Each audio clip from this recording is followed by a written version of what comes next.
आमंत्रित करना चाहता हूं। मिट्टी से जिसका रिश्ता है, पसीने की कीमत पहचानता है, ये वो नेता है जो सबकी इज्जत करना जानता है। जोरदार तालियों के साथ अपने भाई जस्सी पेटवाड़ जी का स्वागत करें।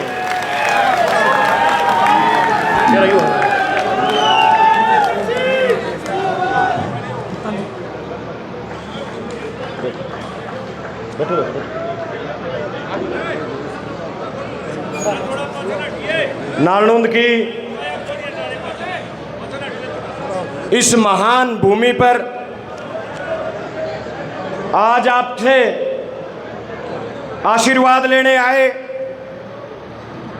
इस हरियाणा प्रदेश के साथ साथ उत्तर भारत के किसानों, मजदूरों और कमेरे वर्ग की एकमात्र उम्मीद की किरण, हरियाणा का भविष्य और मेरे जैसे करोड़ों नौजवानों के प्रेरणा स्रोत, आपके लाडले बड़े भाई सांसद दीपेंद्र सिंह हुड्डा जी 40 साल से लगातार आपकी सेवा में, आपके लिए दिन रात संघर्ष कर रहे हिसार के सांसद पिता तुल्य आदरणीय चौधरी जयप्रकाश जी बहुत ही सम्मानित और हमेशा पॉजिटिविटी और हमेशा एक शुभ आशीर्वाद देने वाले सोनीपत के सांसद आदरणीय श्री सतपाल ब्रह्मचारी जी, मेरे बड़े भाई सादगी की मूर्ति उकलाना से विधायक नरेश सेलवाल जी, मेरे बड़े भाई हमेशा छोटे भाई की तरह कदम कदम पे सलाह मशवरा देने वाले, रास्ता दिखाने वाले बड़ौदा के विधायक भाई इंदुराज नरवाल जी, बहुत ही आदरणीय सगे भाई से भी ज़्यादा मुझे स्नेह और आशीर्वाद देने वाले मैम के विधायक बड़े भाई बलराम दांगी जी, सादगी की पहचान, सादगी की मूर्ति गुलाचिका के विधायक बलबीर सिंह वाल्मीकि जी, पूर्व में रहे मंत्री आदरणीय श्री सुभाष गांगुली जी, राजेंद्र सूरा जी, तेलूराम जांगड़ा जी, बड़े भाई पवन गोयल जी, तेजवीर पूनिया जी, काशी से प्रत्याशी रहे भाई राहुल मक्कड़ जी, भाई रणदीप लोहान जी, हमारे एससी जिला अध्यक्ष आदरणीय रतन जी, हमारे एनएसयूआई के जिले के अध्यक्ष भाई रोहित दलाल जी, हमारे युवा के जिला अध्यक्ष भाई सोविन जी, भाई विकास जी, आदरणीय सुमन शर्मा जी, बहुत ही संघर्षशील साथी और जिला प्रधान और जिला पार्षद भाई मोहित मलिक जी, आदरणीय राजेंद्र चहल जी, और नालनुंद से युवा के अध्यक्ष भाई प्रमोद कुहाड़ जी, भाई भरत सोनी जी, और जितने भी साथी आदरणीय जो नेतागण मंच पे बैठे हैं, समय ज़्यादा हो गया है, किसी का नाम रह जाए तो मैं माफ़ी चाहता हूँ। बहुत ही सम्मानित मंच, और आज नालनुंद के हर कोने से, हर वर्ग से, हर बिरादरी से, हर गांव से मुझे आशीर्वाद देने आए मेरे पिता तुल्य बुजुर्गों, और आज इतनी बड़ी हाजिरी में यहाँ पहुँची, हमेशा अपना स्नेह एक बेटे की तरह, एक भाई की तरह अपना आशीर्वाद देने वाली मेरी मातृशक्ति, मेरी माताएं बहनें, और सबसे मजबूत कड़ी जिन्होंने हमेशा अपने भाई से बढ़ के मुझे अपना प्यार, अपना साथ, अपना आशीर्वाद दिया। किसी भी देश, किसी भी संगठन की सबसे मजबूत नींव मेरे नौजवान साथियों, सबसे पहले तो मेरे पास शब्द नहीं है, मैं किन शब्दों से आपका धन्यवाद करूं। मैं एक बात कह सकता हूं, मुझे टिकट देने वाले तो यहां बैठे हैं, लेकिन अगर खेत से उठा करके मेरी उंगली पकड़ के हरियाणा की सबसे बड़ी पंचायत में किसी ने भेजने का काम किया तो वो आप लोग थे। मैं आप लोगों का कर्जदार हूं। सदैव आपका ऋणी रहूंगा। और आज एक बार फिर कहता हूं, मैंने हमेशा कहा है, आज नालंदा की इस महान जनता को फिर कहता हूं, अगर मैं 7 जन्म लेकर भी आपका कर्जा उतारने का प्रयास करूं, अगर मैं अपनी खाल की जूती भी आपके लिए बनवा दूं, तो भी आपका कर्ज नहीं उतार सकता। साथियों, एक बार फिर आपने मुझे ऋणी कर दिया है। आज इस अनाज मंडी में है और इस अनाज मंडी में एक बात कहना चाहता हूं, अगर मैं अपनी बात किसान और मजदूर से ना शुरू करूं तो अन्याय होगा। साथियों, आज हालात ऐसे बन चुके हैं कि किसान दर दर की ठोकरें खा रहा है। ये सरकार किसान और मजदूर की नस्ल और फसल की विरोधी है। साथियों, इस बीजेपी ने किसान की फसल तो खत्म कर दी, अब नस्ल खत्म करने की तैयारी कर दी है। साथियों, मैं आपसे कहना चाहता हूं, आपको याद होगा वो किसान आंदोलन, 1 साल तक, जब 13 महीने तक आपने मजबूत लड़ाई लड़ी और इस महान इलाके ने अपनी मजबूती से, अपनी बड़ी लाखों की हाजिरी से जब दिल्ली आंदोलन पे सड़क पे बैठे रहे, ये सरकार झुकने का, इस सरकार ने को झुकाने का काम किया। आज फिर वक्त आ गया साथियों, किसान मजदूर को खड़ा होना पड़ेगा और इस बीजेपी सरकार को, इस किसान मजदूर विरोधी सरकार को झुकाना पड़ेगा। साथियों, आपको याद होगा पिछले साल जब जल भराव की स्थिति थी, पूरा इलाका, पूरा हरियाणा डूबा था, नालंदा में भी बाढ़ का कहर था। और साथियों, जो ये बीजेपी केवल पोर्टल की सरकार है, इस बीजेपी ने कहा, हमने गांव-गांव में जाकर के वीडियो बनवाए, फोटो बनवाए कि सरकार जागे और सरकार कल को ये ना कह दे कि फलाना गांव में बाढ़ नहीं आ रही थी। हर जगह अधिकारियों के साथ मुआयना किया, गिरदावरी के आदेश अधिकारियों को सरकार ने नहीं दिए। और जब पोर्टल पे खराबा दर्ज कराया तो हरियाणा के 5 लाख किसानों ने पोर्टल पे खराबा दर्ज कराया, लेकिन मुआवजा किनको मिला? केवल 53,000 किसानों को, और वो भी 6,000। कांग्रेस ने मांग की थी चौधरी भूपेंद्र सिंह हुड्डा जी के नेतृत्व में कि किसान को कम से कम 60,000 रुपए का मुआवजा मिलना चाहिए, तब जाके उसकी भरपाई हो सकती है। साथियों, लेकिन ये सरकार तो किसान मजदूर को खत्म करने पे तुली है। आप याद करो साथियों, चौधरी भूपेंद्र सिंह हुड्डा मुख्यमंत्री बने थे, कांग्रेस की सरकार आई थी, सरकार बनते ही वायदा तो इनेलो का था, लेकिन चौधरी भूपेंद्र सिंह हुड्डा ने मुख्यमंत्री बनते ही कहा 5 साल में इनेलो तो वायदा पूरा नहीं कर पाई, लेकिन चौधरी भूपेंद्र सिंह हुड्डा ने बनते ही 1600 करोड़ के बिजली के बिल माफ करने का काम किया। साथियों, हजारों करोड़ के किसानों के, मजदूरों के, गरीबों के कर्ज माफ करने का काम अगर इस हरियाणा के इतिहास में किसी व्यक्ति ने किया तो चौधरी भूपेंद्र सिंह हुड्डा ने करने का काम किया, कांग्रेस की सरकार ने करने का काम किया। साथियों, मैं आज एक बात कहना चाहता हूं, मेरे मन की बात है। भाई, हमने छोटू राम जी को नहीं देखा, लेकिन सुना है छोटू राम जी किसान मसीहा हैं। उनके काम ऐसे हैं कि उनको लोगों ने किसान मसीहा की उपाधि दी। लेकिन मैं दावे के साथ कह सकता हूं, आज इन हजारों किसानों, मजदूरों का मेरे वर्ग के बीच में मैं कह सकता हूं, अगर इस पीढ़ी ने किसी किसान मसीहा को देखा है तो उस व्यक्ति का नाम चौधरी भूपेंद्र सिंह हुड्डा है। साथियों,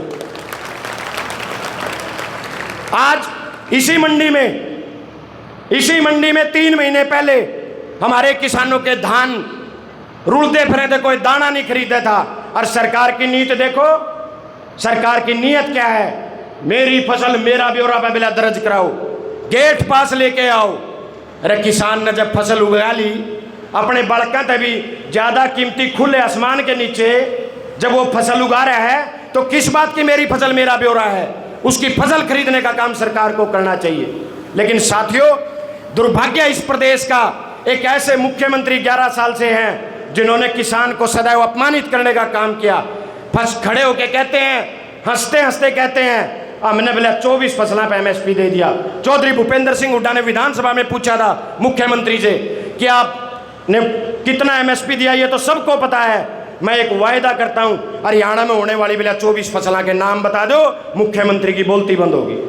ये हालात इनके हैं। साथियों, आज मैं एक बात और आपके बीच में कहना चाहता हूं। साथियों, अगर जायज में की फसल गई, अगर किसान की फसल को भाव मिले और जायज में किसान की फसल गई, तो सरकार कांग्रेस की थी और मुख्यमंत्री चौधरी भूपेंद्र सिंह हुड्डा थे। साथियों, हमें हमारे अधिकारों के बारे में, कौन हमारे अधिकारों के बारे में लड़ना जानता है, कौन हमें सम्मान देना जानता है, ये साथियों आज हमें जानना पड़ेगा, हमें जागरूक होना पड़ेगा साथियों। बहुत सारी संख्या में मजदूर भाई आए हैं।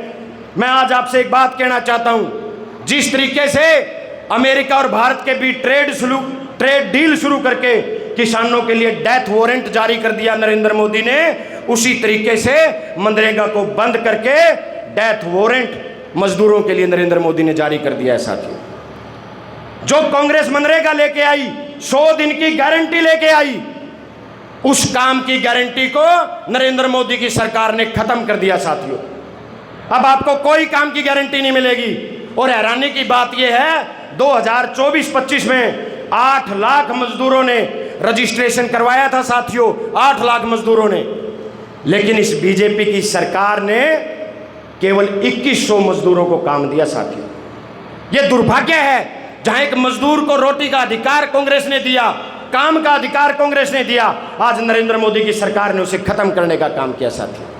मैं तो आपको साथियों केवल इतना कहना चाहूंगा, आप याद करो चौधरी भूपेंद्र सिंह हुड्डा जी ने 4 लाख गरीबों को 100 गज के प्लाट दिए, और आज दावे के साथ आपके बीच में कह सकता हूं, 1 इंच भी जमीन इस बीजेपी ने किसी गरीब आदमी को नहीं दी साथियों। दावे बड़े बड़े करते हैं, जात पात का जहर घोलने का काम करते हैं, किसान मजदूर को बर्बाद करने का काम करते हैं साथियों। आज गरीबों के मकान, पहली किस्त जारी कर दी, गरीबों ने मकान पाड़ दिए, और आज सबसे बड़ा दुर्भाग्य है दूसरी किस्त नहीं आ रही, और गरीब आदमी बिना मकान के, बिना छत के अपना जीवन व्यापन करने को मजबूर है साथियों। मैं तो केवल इतना कहूंगा साथियों, याद रखना, इन बातों को भूल मत जाना। एक फैमिली आईडी बना दी। मैंने विधानसभा में पूछा था मुख्यमंत्री से, जब सारे देश में यह फैमिली आईडी लागू नहीं है तो इस हरियाणा में इस फैमिली आईडी को क्यों लागू कर रखा है? इस फैमिली आईडी की वजह से साथियों 13 लाख से ज्यादा बीपीएल कार्ड काट दिए। इस फैमिली आईडी से 8 लाख से ज्यादा बुजुर्गों की बुढ़ापा पेंशन पिछले 10 साल में काट दी, विधवा पेंशन काट दी, विकलांग पेंशन काट दी साथियों। और बड़े शर्म की बात है, बड़े दुर्भाग्य की बात है, मुख्यमंत्री जी खड़े होकर कहते हैं भले हमने किसी की पेंशन को नहीं काटी। अरे गामा में हाहाकार मच रहा है और आप कह रहे हो पेंशन नहीं काटी। लेकिन साथियों वो झूठ बोलेंगे, क्योंकि उनकी जवाबदेही हरियाणा की जनता के प्रति नहीं है। उनकी जवाबदेही तो केवल 2 गुजराती नरेंद्र मोदी और अमित शाह के प्रति है साथियों। इसलिए हमें समझना पड़ेगा साथियों। आज एक ऐसा शख्स आपके बीच में बैठा है, मुझे बड़ी पीड़ा होती है जब आपने जी जान से प्रयास किया कि कांग्रेस की सरकार हरियाणा में बनानी है। जब 2024 में हर किसान, मजदूर, छोटा व्यापारी, कर्मचारी सब ने ठान लिया था कि वे हरियाणा से बदलाव की शुरुआत करेंगे, तब साथियों वोट चोरी के जरिए जात पात का जहर घोलने का काम किया साथियों। धन बल से आपकी सरकार नहीं बनने दी साथियों इस बीजेपी ने। लेकिन याद करो, एक ऐसा शख्स आज हमारे बीच बैठा है, भाई दीपेंद्र सिंह हुड्डा, 5वीं बार के सांसद हैं। जब किसान आंदोलन था तब दीपेंद्र हुड्डा थे, जब कर्मचारी पे लाठी पड़ी, जब कर्मचारी ओपीएस के लिए संघर्ष कर रहे थे तब दीपेंद्र सिंह हुड्डा थे, जब हमारे हरियाणा के नौजवान रोजगार के लिए लड़ रहे थे, उन पे लाठी मारी जा रही थी, तब दीपेंद्र सिंह हुड्डा खड़े थे साथियों। जब हमारी माताओं बहनों पे अत्याचार किए जा रहे थे तब दीपेंद्र सिंह हुड्डा खड़े थे साथियों। जब दिल्ली में हमारी बहनों को, हमारा गौरव पहलवानों को बाल पकड़ के घसीटा जा रहा था, तब एक व्यक्ति केवल खड़ा था, उस व्यक्ति का नाम दीपेंद्र हुड्डा है साथियों।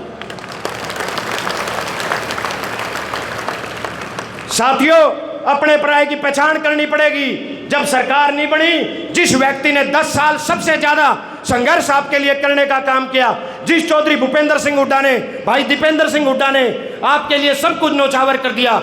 एक दुष्प्रचार से, एक आरएसएस की क्लास से उनको बदनाम करने का प्रयास किया साथियों।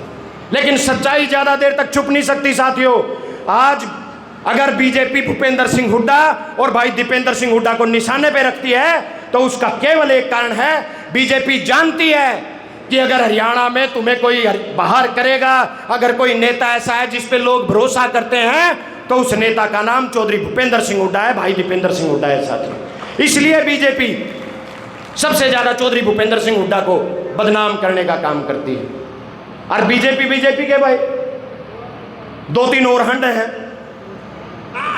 ये बीजेपी के नाकर कान है। कोई तो कहीं BRC टीम है, मैं कहता हूं ये इनेलो वाले, ये JJP वाले, ये बीजेपी की नाकर कान है। और हमारे बुजुर्ग जानते हैं, च नाक में दुआई गाल दो और च कान में दुआई गाल दो, वह जावे तो गले में घी। और वह गले में बीजेपी की दुआई जब इनेलो JJP वाले का जावे है तो ये तड़के सांझ एक के नारा लावे, भूपेंद्र सिंह हुड्डा ने ये कर दिया, दीपेंद्र सिंह हुड्डा ने ये कर दिया। और हमें कल की मर मर छगे रहा सरकार बीजेपी का इनके खिलाफ बोल लो, बोले बीजेपी वाले के खिलाफ कैसे बोलना? सारा सौदा है तो बीजेपी करवा रही है। ये बात हमें समझनी पड़ेगी साथियों। ये जो बीजेपी और जो इनके सहयोगी दल हैं जो इनडायरेक्टली इस बीजेपी की सपोर्ट करने का काम करते हैं, बीजेपी को मजबूत करने का काम करते हैं, इनको भी जड़ से उखाड़ना होगा साथियों। ये आप हम सबको इस बात में जागरूक होना पड़ेगा साथियों। अगर मैं नालंद की बात करूं तो साथियों एक भाई और आया था 6 महीने पहला, छुट्टी बोल रहा था, ध्यान है? बोले बाबू बेटे की भी छुट्टी, गुरु चेले की भी छुट्टी। 1 साल में घर तक लिकड़िया और उड़े तो छुट्टी बोलनी शुरू कर दी। मैं कहा भाई बाबू बेटे ने तो तेरा परमानेंट इलाज करके घाल रखा है। रही बात गुरु और चेले की, भाई चुनाव के दूर हैं, दुआ बीजेपी पर, मुख्यमंत्री पर इस्तीफा, सरकार पर इस्तीफा, और आजा फेर कर दें 2-2 हाथ।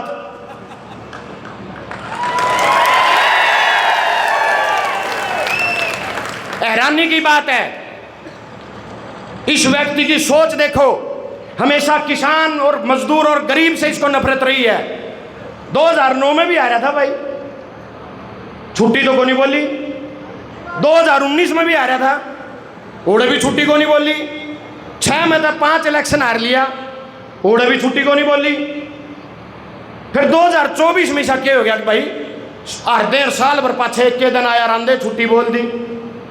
क्योंकि साथियों इसको ये पीड़ा है, इसको ये तकलीफ है कि नालंद हल्के के हजारों बुजुर्गों ने, गरीब बुजुर्गों ने, हजारों गरीब आम घर के नौजवानों ने और इन मातृशक्ति ने एक गरीब परिवार के बेटे को विधायक बना दिया। यह तकलीफ इसको है साथियों। इसकी पीड़ा देखो, भिन्नक पहला पट्टी बांध रहा था पैर का और फेसबुक पर पोस्ट गेड़ दी MP साहब, बोला भाई मेरा चोट लग गई, 6 महीने आन नहीं पाता हूं।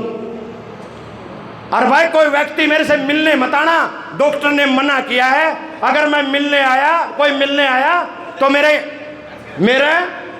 इन्फेक्शन हो जाएगा।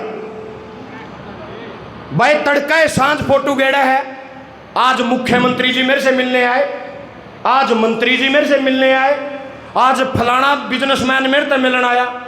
जौन बढ़ना तो मिला है तो इसका इन्फेक्शन नहीं होता। और को नालंद में तो कोई गरीब आदमी इसका कार्यकर्ता मिलने जाओ है, फिर इसका इन्फेक्शन हो जाए। इसलिए साथियों इस व्यक्ति को तकलीफ है, इस व्यक्ति को इस बात की तकलीफ है कि ये जो गरीब किसान, क्योंकि इस व्यक्ति को सदा एक बहम रहा है कि अपनी काली कमाई से मैं नालंद के लोगों का ईमान खरीद लूंगा। लेकिन ये आज तक ये नहीं जान पाया कि ये इलाका स्वाभिमानी लोगों का इलाका है। ये बड़े से बड़े धन्ना सेठ को खरीद सकते हैं, तेरा पैसा इनको इधर से उधर तस से मस नहीं कर सकता साथियों।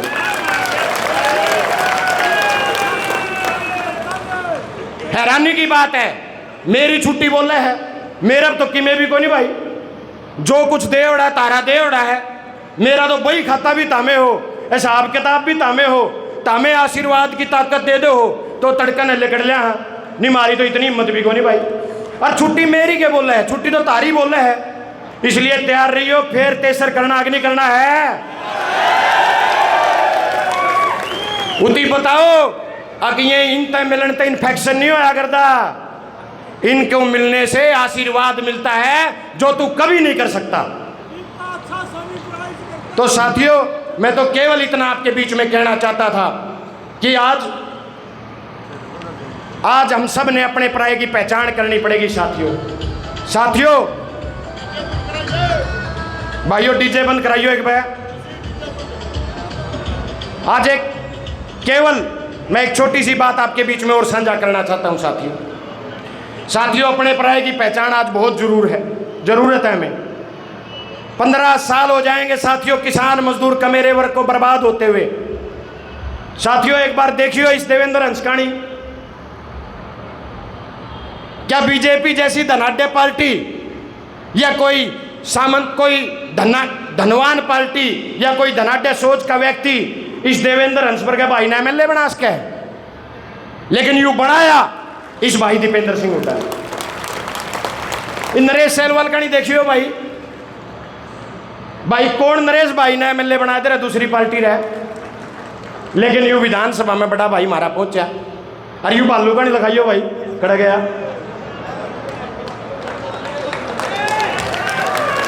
और फिर मेरा कहानी देखो रहे हमने कौन विधायक बना दे रहा है, क्योंकि धनाढ्य लोगों का जमाना है भाई। बड़ी बड़ी पूंजीपति पार्टियां हैं बीजेपी तो, लेकिन ये संभव हुआ तो कांग्रेस पार्टी की वजह से संभव हुआ, चौधरी भूपेंद्र सिंह हुड्डा की वजह से संपन्न हुआ। और संभव अगर हुआ तो एक व्यक्ति की सबसे ज्यादा ताकत लगी तो ये शख्स आपके सामने बैठा है भाई दीपेंद्र सिंह हुड्डा जी। और हमें को नहीं मारा करके तो 15-16 बना रखे हैं भाई कांग्रेस में। तो साथियों अपने पराये की पहचान करनी पड़ेगी। और साथियों आज प्रण लेके जाना कि भाई दीपेंद्र सिंह हुड्डा जी के नेतृत्व में हम आने वाले समय में बचे हुए जो 3 साल चुनाव के हैं उनमें कांग्रेस पार्टी को मजबूत करने का काम करेंगे, चौधरी भूपेंद्र सिंह हुड्डा जी को के हाथ मजबूत करने का काम करेंगे। और हरियाणा में अगला नेतृत्व, अगला हरियाणा का भविष्य भाई दीपेंद्र सिंह हुड्डा को चुनने का काम करेंगे। साथियों मैं तो आपके को इतना कहना चाहता हूं साथियों, सपने बहुत बड़े थे कि सरकार बनेगी और इस नालनुंद को आसमान से ऊंचा सम्मान और इस नालनुंद को चौधरी भूपेंद्र सिंह हुड्डा भाई दीपेंद्र सिंह हुड्डा के साथ मिलकर के चमकाने का काम करेंगे। लेकिन मैं वायदा करता हूं साथियों, आपने मेरी जिम्मेवारी लगाई है। नालनुंद में 3 करोड़ से ज्यादा के काम विकास के चल रहे हैं। इस दौरान कम से कम 1.25 साल में 150 बार से ज्यादा मैं गांव में जा चुका हूं। जो व्यक्ति मुझे मिलता है, जो मेरा चाचा ताऊ मुझे मिलता है, जो मेरी मातृशक्ति मुझसे मिलती है और मेरी कोई जिम्मेवारी लगाती है तो मैं उसे पूरा करने का काम करता हूं। पीड़ा है तो केवल एक बात की पीड़ा है साथियों, और वो पीड़ा है मेरे नौजवान भाई, जिनकी वजह से आज मैं हूं। मेरे नौजवान भाइयों को रोजगार की जरूरत है। दीपेंद्र जी जिस तरीके से पिछले 10 साल आपने मेहनत करी, अब समय आ गया है उससे भी 3 गुना आप मेहनत कीजिए। हम आपके साथ जी जान से मेहनत करने का काम करेंगे। सारा हरियाणा का कमेरा वर्ग आपके साथ मेहनत करने का काम करेगा। बस आपसे एक गुजारिश है, जल्द से जल्द कांग्रेस की सरकार बनाइए और मेरे नौजवान भाइयों के लिए रोजगार के अवसर उपलब्ध करवाने का काम कीजिए। अभी मैं दीपेंद्र हुड्डा जी को देख रहा था, पंचकुला में 17 तारीख को प्रदर्शन था। आपको क्या क्या बताएं साथियों, मैं तड़का काट दूंगा जो इनकी कमी बताने लग गया। तो साथियों HPSC में जो अफसर लग गया करें, A और B ग्रुप के जो अफसर लग गया करें, कमाल की बात यह है 11 साल में 90% अफसर तो बाहर के लाए हैं और हमारे भैया ने चपड़ासी की नौकरी भी नहीं देंगे। विधानसभा में कौशल रोजगार गारंटी का पक्का बिल ले आए और संजय ने 12,000 कौशल के कर्मचारी काट दिए। तो इनकी कथनी और करनी में बहुत बड़ा फर्क है साथियों। मैं तो केवल आपको इतना कहना चाहता हूं, ये जस्सी पेटवाड़ एक आम किसान का बेटा जिसकी गांव तक पहचान नहीं थी, दीपेंद्र हुड्डा जी ने टिकट दिलाई और आप लोगों ने हरियाणा की उस विधानसभा में भेज दिया। मैं एक बात कहता हूं, मेरे से कुछ बने ना बने, लेकिन एक बात से आज से इन हजारों लोगों के बीच में वायदा करता हूं, विधानसभा की बात हो, सदन की बात हो, सड़क की बात हो, नालनुंद की आवाज को कोई बंद नहीं कर सकता, नालनुंद की आवाज को कोई झुका नहीं सकता। ये वायदा आपसे आपका ये बेटा करता है साथियों। इतना ही कहना चाहूंगा साथियों, कमेरा वर्ग कभी संघर्ष से पीछे नहीं हटता और कमेरे वर्ग की खासियत ये है, किसान मजदूर की खासियत ये है, अगर रात को हार हुई है तो अगले दिन सुबह से वो जीत की तैयारी में लग जाता है। आप सबने आगे से जीत की तैयारी करने का काम करना है साथियों। एक बात कहना चाहता हूं, है अंधेरा बहुत अब सूरज निकलना चाहिए, है अंधेरा बहुत, अब सूरज निकलना चाहिए, जिस तरह से भी हो ये मौसम बदलना चाहिए। छीनता हो जब तुम्हारा हक कोई, तो आंख से आंसू नहीं शोला निकलना चाहिए। साथियों, आपने मेरी बात सुनी, आपने इस बेटे को इतना आशीर्वाद दिया। मैं तो साथियों आज भी मेरे पास कुछ नहीं है। अगर मेरे पास कुछ है, मैं चुनाव में हमेशा कहता था, चुनाव से पहले, कि अगर मेरे पास तो कुछ है नहीं, अगर कुछ है तो केवल आप लोग हो। आज भी मैं वही जस्सी पेटवाड़ आपसे झोली करके, आपसे हाथ जोड़ के केवल इतनी विनती करता हूँ, अपने बेटे पर अपना विश्वास बनाए रखना। मैं वायदा करता हूँ आपके सम्मान को कभी नहीं झुकने दूंगा। आप सबका बहुत बहुत धन्यवाद। और एक बात और कहना चाहूँगा साथियों, केवल एमपी साहब जयप्रकाश जी और दीपेंद्र हुड्डा जी बोलने रह गए। इसके बाद अपना ऑफिस का उद्घाटन करांगे, तारा ऑफिस का। सारे साथी शांति दा जो गरीब माखी भी नहीं दिखती नहीं, जो सारे आराम तक बैठे हैं और शांति तक बैठे। मेरी सारी मातृशक्ति मैं अपनी माताओं बहनों के लिए एक बार फिर स्पेशल धन्यवाद करना चाहता हूँ। आप सबका बहुत बहुत धन्यवाद।